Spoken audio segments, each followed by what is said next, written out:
namoonni akka mana keessaa gadi hin baane jedhanii addunyaan dhaamaa jirti. Kanumaan wal qabatee mootummaan naannoo Oromiyaatis ibsa baase qaba. Yerootti qoosanii miti. Hoggansi biyya kanaa qoosaati kan jiru. Qaxxaamuraan badhaadhuudhaaf uummata miidhaa akka jiran bira gahameeti jira. Uummanni homaan balleessine. Hojiin gara mootummaatiin hojjetame gahaa miti. Bojoor mamma kun waan sirrii jee. Daraartuu uummanni biyya kanaa galateeffachuu qaba. Namoonni gurguddaan akka abbaa dulaa keessa jiru. Wanni kun addunyaa riseet godhee jira.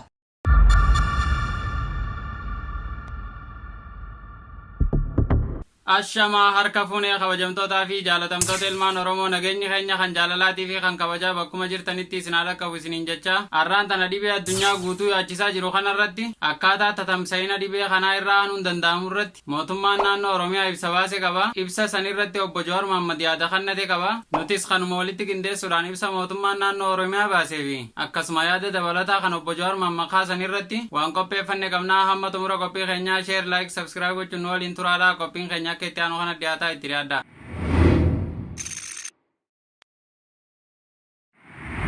Akkuma beekamu dhibeen dhiyeenya kana argame kun akka malee addunyaa yaachisaa jira. Dawaan isaa dhabamuun daranuu uummanni dhibee kana akka ofirraa qolatuuf namoonni akka mana keessaa gadi hin baane jedhanii addunyaan dhaamaa jirti. Kanumaan wal qabatee mootummaan naannoo Oromiyaatis ibsa baase qaba. Ibsi mootummaan naannoo Oromiyaa baase kun maali waan jedhu gurra isin buufnee yaada obbo Jowaar Mohammad kannetti isin deebifna. Mootummaan naannoo Oromiyaa tatamsa'ina dhibee kanaa to'achuudhaaf koree taaksii foorsii sadarkaa naannoo irraa kaasee hanga gandaatti hundeessuudhaan sochii bal'aa taasisaati jira. Sochiin tatamsa'ina dhibee kanaa to'achuuf taasifamu milkeessuuf mootummaan naannoo Oromiyaa murtoowwan armaan gadii dabarseeti jira. Tokkoffaa tatamsa'ina dhibee kanaa to'achuudhaaf gaheen hooggansaa fi hojjettoota mootummaa murteessaa akka ta'e beekamaadha. Haa ta'u malee baay'ina hojjettootaatii fi walitti siqeenya iddoo hojii isaanirraa kan ka'e saaxilamummaa jiraachuu danda'u xiqqeessuudhaaf hojjettoonni mootummaa dhibee irra turee fi mirkanaa'e qaban dubartoonni ulfa ta'anii fi daa'imman hoosisan hojjettoota mootummaa umriin isaanii sooromatti siqe guyyaa borii irraa kaasee boqonnaa waggaa akka ba'an murtaa'eeti jira. Kun akkuma jirutti ta'ee hojjettoonni mootummaa boqonnaa waggaa isaanii fudhachuu danda'an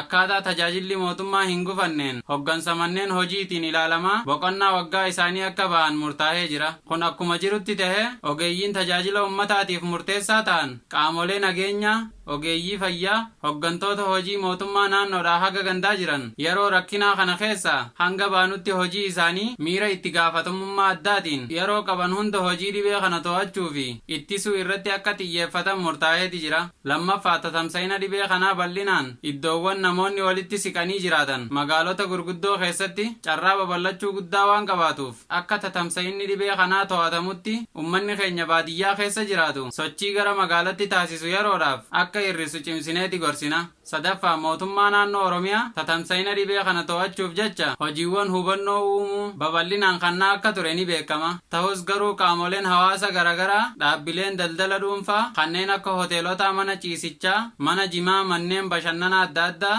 akkasuma dhaabbileen amantaa tokko tokko faallaa gorsa ogeeyyiin fayyaa kannaa jiranii fi murtoo mootummaan dhibee kana to'achuuf fudhateen faallaa socho'aa akka jiran hubatameeti jira. Mootummaan uummata keenya balaa irraa baraaruudhaaf jecha qaamota gorsaa fi barnoota ogeeyyii fayyaatiin kennamu akkasuma murtoo mootummaa faallessuun socho'anii kamiyyuu irrattuu tarkaanfii olaantummaa seeraa kabachiisuun kan fudhatamu ta'a. Afraffaa dhibeen kun biyya keenyatti erga mul'atee kaasee lammiilee hedduun sochii tajaajila lammummaatiin meeshaalee qulqullinaa gumaachuu hojii hubannoo uumuu irratti hirmaachuun dirqama isaanii bahaati jiru. Faallaa kanaatiin daldaltoonni fi namoonni dhuunfaa tatamsa'ina dhibee kanaa sababeeffachuun qaxxaamuraan badhaadhuudhaaf gatii hin malle dabaluudhaan uummata miidhaa akka jiran bira gahameeti jira. Hordoffii hanga ammaatti taasifameenis dhaabbilee daldalaa 1,600 ol ta'an irratti tarkaanfiin olaantummaa seeraa kabachiisuu kan fudhatame yommuu ta'u qaamota seeraan ala daballii gatii taasisuun uummata dararan irratti tarkaanfiin olaantummaa seeraa kabachiisuu cimee kan itti fufu ta'a. Shanaffaa caasaan nageenya naannoo keenyaa sadarkaan jiru hunda dura balaa tatamsa'ina dhibee kanaa qaqqabsiisuu danda'u hubachuudhaan gorsa ogeeyyiin fayyaa kannan bu'uura godhachuun ofii isaaniitiif of eeggannoo taasisaa ummata isaa balaa kana irraa baraaruuf sochii godhamu tumsuun gama hundaan akka of qopheessu cimsinee hubachiifna. Jahaffaa xumura irrattis mootummaan naannoo Oromiyaadhaa yeroo kamiyyuu caalaa humna qabu hunda sochoosuudhaan ummata keenya balaa kanarraa baraaruuf xiyyeeffannoo addaatiin hojjechuu cimee kan itti fufu ta'uu ibsa. Qaamota faallaa sochii dhibee kanaa to'achuuf taasifamu gufachiisuuf socho'anii kamirrattuu tarkaanfiin seeraa barbaachisu kan fudhatu ta'uu ibsa. Qaamonni seera kabachiisanis kana hubatanii of eeggannoo cimaadhaan akka raawwachiisan kallattiin kaa'ameeti jira. Bitootessa 15 bara 2012 akka lakkoofsa Itoophiyaa Finfinnee. Ibsi mootummaan naannoo Oromiyaa baase kana fakkaata. Akkaatuma kanaan obbo Jawaar Mohammad ibsa kanarratti yaada kennataniin barreeffama gama fuula feesbuukaa isaa irratti maxxanseen akkana jedha. Murtiin mootummaa naannoo Oromiyaa beeksise gaariidha. Garuu gahaadhaa miti. Murtiin kun osoo torbaan tokko dura dabre bareedaadha ture. Amma dhibeen kun biyya keessa seenee tamsa'aati jira. Kanaafuu wanti mootummaan naannoo Oromiyaa gochuu qabu tokkoffaa Finfinnee seenuu fi bahuu ugguruu. Lammaffaa sochii magaalaa tokkorraa gara kan biraa godhamu ugguruu.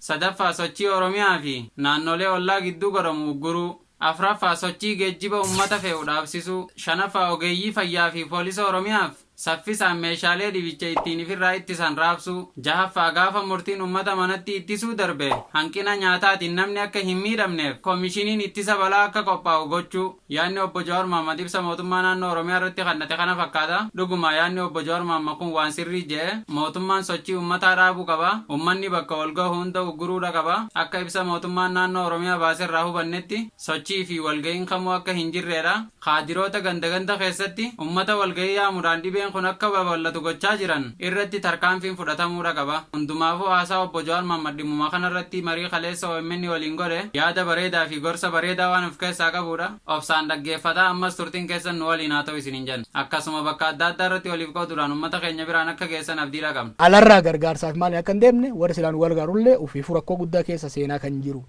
That's why mootummaan biyya kanaatii fi ummanni biyya kanaa rakkoo kana seriously fudhachuu danda'uudha qaban. Arra 5 billion ramanneerraa biyya birrii miliyoona 5 ramanneerraa jedha biyya. Fine gahaa miti. More barbaachisuudhaaf deema.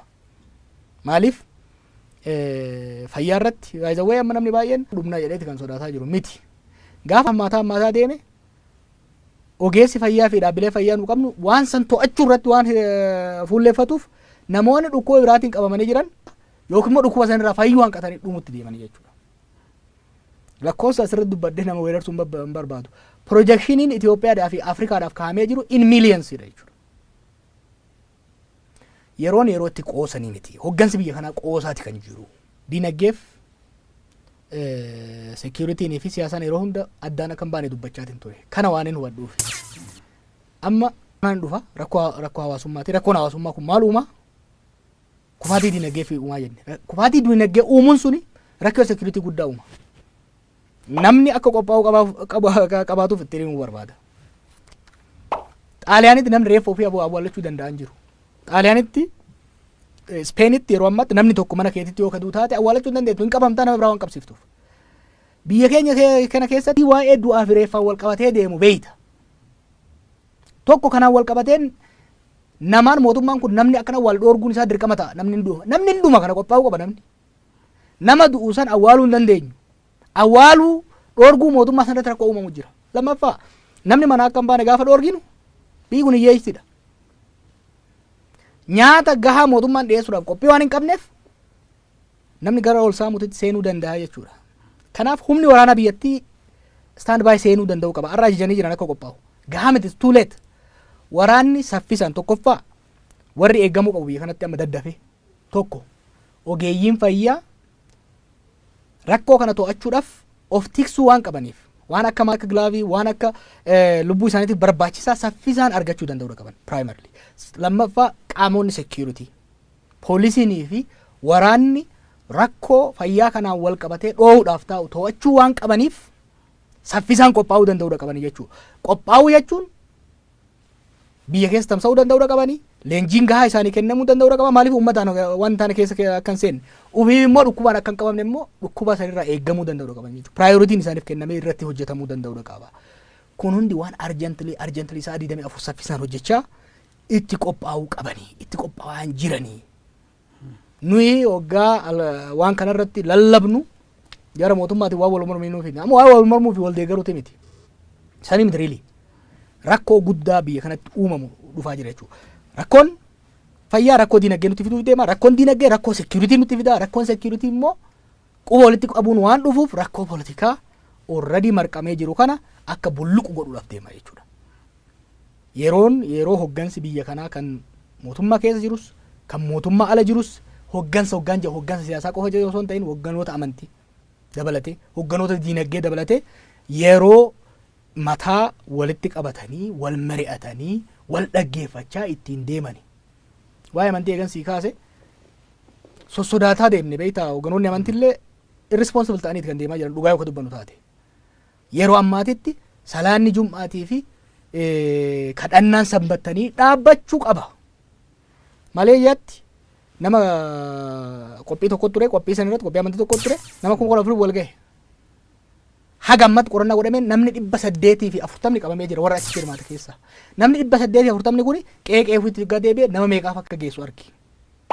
Kanaaf hoggansi siyaasaas hoggansi amantiis hoggansi diinagdees seriously ka'ee biyyattii tana balaa itti dhufaa jirtu kanarraa hambisuudhaaf baraaruudhaaf baay'ee turree jirra baay'ee harkifannee jirra garuu yeroo sa'aatiilee hafte kanarratti sirnaan itti fayyadamuu barbaachisan jira. Amma lubbuu ummataa lubbuu namoota lubbuu biyyaa baraarsuudha gaafata. Waraana bobbaasanii mormitootaa fi warra isaan xixurratti akka wanni suni rakkoo sun immoo rakkoo bira uume isaanittu. Ammatti ummanni of qopheessuu qaba. Waraanni hin bobbaa biyya kanatti. Waraanni bobba'uu baannan social distancing jedha kanallee hojiitti hiikuu hin danda'an. Haalli jireenya sin eeyyamu odeeffannoonis gahaa wal gahaa miti waraana bobbaasuun dirqama ta'a. Arjantilii Finfinneedha namni bahee akkan seena dhoorgu. Magaalota jidduutti namni akka ol keessa hin deemne dhoorguu qaba mootummaan. Kana immoo humna waraanaatiin enforce godhuu qaba. Humna waraanaatiin enforce hoggaa godhu garuu murtii nama tokkootiif garee tokkootti qofaan ta'uu hin qabu. Hubannaan gahaan hoggansa waraanaati irratti illee hoggansa sibiiliti irratti illee hogganoota hawaasaa hogganoota amantiiti irratti illee hogganoota paartii jidduutti illee wal hubannaa uumuu danda'uudha qaban. Biyya kana rakkootti oofaa jiran beektaa. Biyya ce'umsa keessa jirtu. Biyya siyaasan isiin tasgabbaa'een hin ititin. Dhukkubni kun yeroo itti dhufetti wal hubannaadhaan deemu wanni ati jette kun rakkoo uumuu danda'a boru maaliif waraana bobbaasanii akka amma godhaa jiran kanatti kaadireen namarratti yoo kaa'ee jirtu sun rakkoodha. Waraanni kun ummata hoggaa to'atu. Lubbuurraa nama ummata baraarsuudhaaf lubbuu baasuu hin qabu. Akkaataa osoo lubbuu hin baasne minimize godhee ofis eeguu qaban sin jee bara nama. Waraanni kun of eeguu qaba ofiifu. Jamma waraanatu keessa seenuun oolu.